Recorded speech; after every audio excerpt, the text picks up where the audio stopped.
So we will now look at the HoutModel and specifically at the diagnostics. Here is the HoutModel. We've seen this slide before.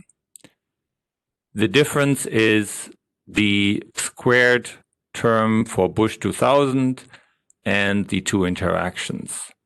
Note that all the three additional variables are Bush 2000, right? Even the interactions both involve Bush 2000.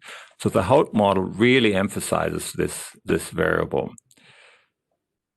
So here we had seen before it's significant and a positive coefficient indicating that in counties that used e-voting, there was an unusual large increase leaning towards Bush. Here are the diagnostics. Then I turn this into a question for you. Are there any graphs that cause concern or that require additional investigation? Okay, so I will leave for you to answer that. And we have already seen a large number of high leverage observations. So let's look at that a bit more. Why does the leverage plot change at all from what we had before? Now, leverage is all about x.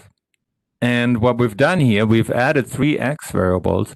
Now, they're derived variables, but as far as the model is concerned, it's just 3 more x variables.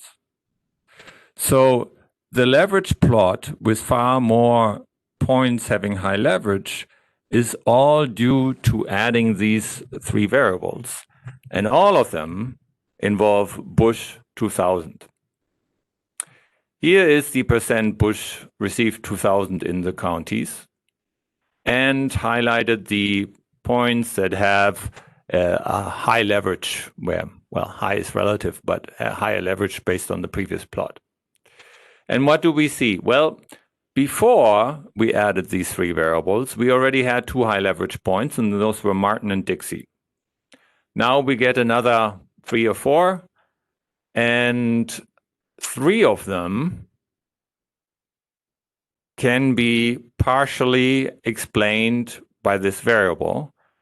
We had earlier seen that high leverage means that you have either a high or a low value or an unusual value for several combinations for x variables.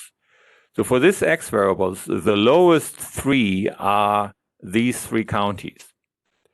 And remember, we're using this x variable 4 times now as a regular linear effect, as a squared effect, and twice in the interaction.